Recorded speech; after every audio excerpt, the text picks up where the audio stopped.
बोले आज पिता दिवस है।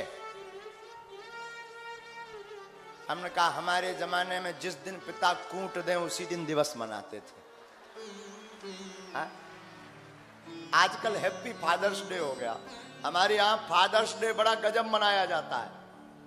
हमारे समय में अरे भैया एक दिन आपने माताजी को निकाल लिया, एक दिन पिताजी को, एक दिन गुरुजी को, तो क्या माता पिता गुरु का ऋण चुक गया?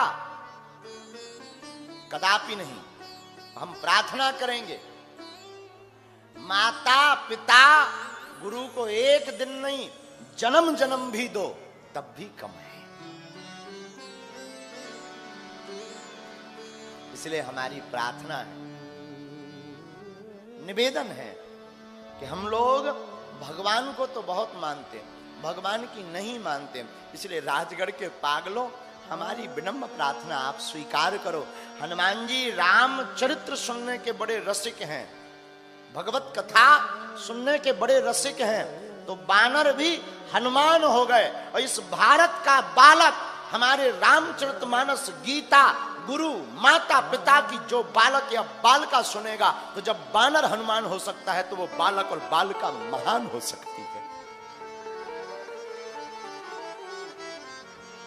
अभी हम दक्षिण भारत की यात्रा में थे 10 दिन पहले।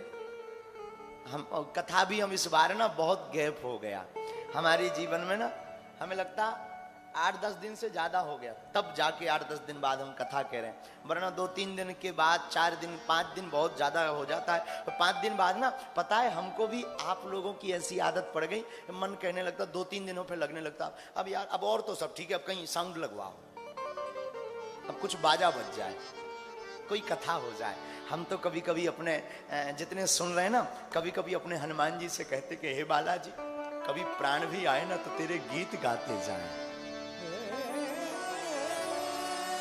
कभी कभी हमारा मन बोलता है कि कभी ना ऐसा समय तो सबका आना ही है, ऐसी कोई बात नहीं, पर ऐसा समय तो सबका आना ही है। तो हमारे मन में ऐसी उत्सुकता उठती है कि कभी ऐसा समय आए भी ना तो व्यास पीठ पर बैठे बैठे ही तेरी खबर हो जाए, तो मजा अलग हो, आदत पड़ गई। तो हम अभी दक्षिण भारत की जब यात्रा में थे,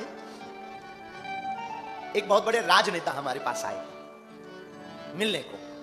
उन्होंने बहुत अच्छे से स्वागत किया, हमने कहा, लोगों ने परिचय कराया। उनकी हिंदी थोड़ी वीक थी लेकिन बोल लेते थे ठीक ठाक। उन्होंने हमको कहा कि हमने सुना आप पर्चा बनाते हो। हमने विनोदी भाव में कहा हमने भी यही सुना। उन्होंने हमसे कहा कि हमने सुना, उन्होंने कहा हमसे महाराज जी हमने सुना कि आप पर्चा बनाते हो। तो हमने कहा नेताजी हमने भी सुना कि हम पर्चा बनाते हैं। बड़ा हंसे वो। फिर उन्होंने जो बोला वो हम बताना चाह रहे। उन्होंने अपनी जेब खोली और बोले महाराज जी हम ना अपनी जेब में हनुमान चालीसा रखते हैं। उन्होंने जेब से हनुमान चालीसा निकाला और बोले हम ना अपनी जेब में हनुमान चालीसा रखते हैं। और फिर दूसरा निकाला, हम अपनी जेब में हनुमान जी का चित्र रखते हैं। हमने कुछ नहीं कहा, हमने कहा बहुत अच्छा है, हाथ जोड़कर हमने उनको अभिवादन किया। लेकिन जब वो चले गए तो हमारे मन में एक बात कौतुक की जो हम तुम्हें सौंपना चाहते हैं। हमने कहा भैया जेब में हनुमान जी तो बहुत रखते हैं, हनुमान जी को तो दिल में रखना चाहिए। फिर एक बात ने हमें दिमाग में झंझोर दिया, चित्र में हनुमान नहीं होना चाहिए, चरित्र में हनुमान होना चाहिए। और भारत के लोग हनुमान जी को सिर्फ चित्र तक सीमित किए हैं, मंदिर तक सीमित किए हैं, केवल पूजा तक सीमित किए हैं। मैं भारत के लोगों से कहूंगा तुम्हें महान बनना है तो हनुमान जी को हमारे चित्र में नहीं अपने चरित्र में उतारो।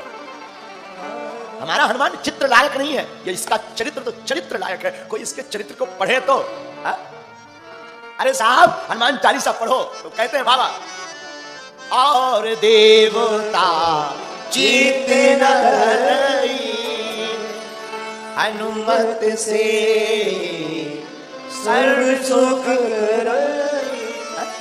हनुमान जी चित्र में नहीं, हनुमान जी चरित्र में होने चाहिए। इसलिए मेरे माई बाप हमने जो चौपाई उठाई, आप भी गए कॉफी डाल